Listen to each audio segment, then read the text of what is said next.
तर नमस्कार मित्रांनो, मी गणेश मसराम. आज बोरगावमध्ये उभा आहो. बोरगाव म्हणजे जामसावलीपासून पहिले पडते आणि आमचे मित्र ज्ञानेश्वरजी आहे.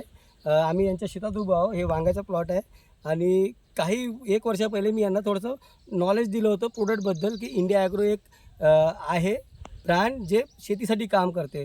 तर त्यांनी तेव्हा तर नाही ऐकलं, पण यांना वांग्यामध्ये थोडासा प्रॉब्लेम झाला आणि प्रॉब्लेम झाल्यावरच माणूस कधी वाचा फुटते हे मला समजलं. तर ज्ञानेश्वर भाऊ सांगा काय प्रॉब्लेम झाला होता आणि काय आपण टाकलं? वांगीमध्ये खोडकिडाचा प्रॉब्लेम जास्त प्रमाणात होत होता. मीच गणेश सरांना सांगितलं का वांगीचा खोडकिडा जास्त प्रमाणात होऊन राहिला बा. तर सरांनी मला औषध सांगितली, MI स्प्रे, ग्रो मॅजिक, वीर. ती 3 औषध सांगितली. पण आता माझ्या वांगीमध्ये 10% बी खोडकिडा नाही आहे. आणि पहिले होता आणि 40% पर्यंत. पहिले 40%, 50% खोडकिडा होता, पण आता 10% बी नाही आहे. आणि वांग्याची लागवड बी चांगली परिपूर्ण होऊन राहिली. आणि पूर्ण फुलावर शेती मला दिसत आहे. तुम्ही नजरेतून पाहू शकता. आणि हे 2 महिन्याचं आहे ना?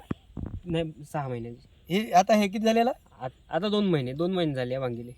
तेच तर म्हणतो ना, आता लावून 2 महिन्याची आहे. आणि प्रत्यक्षरित्या मी पाहत आहोत तर फार सही, म्हणजे जे बैठक राहते ना याची झाडाची वगैरे, ब्रांचिंगही जास्त आहे, फुलावरही बहुत चांगल्या प्रमाणामध्ये आहे. आता मला माहीत पडलं की मी सांगितलं होतं भूवस्त्र वापरा सुरुवातीला, यांनी वापरलं नाही.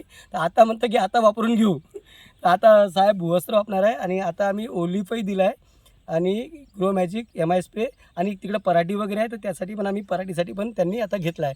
तर त्यांना पराठीचं पण आता ब्रांचिंग वगैरे, फ्लावरिंग आणि पात्यावर आलेली आहे. तर म्हणतात हा विश्वास राहते. हा रिझल्ट वांग्यामध्ये नसता भेटला तर हे व्यक्तींनी पराठीसाठी प्रोडक्ट नसतं घेतलं. तर थँक्यू, धन्यवाद. आणि व्हिडिओ चांगला वाटला असेल तर लोकांना शेअर करा आणि शेतकऱ्यापर्यंत पोहोचा. धन्यवाद.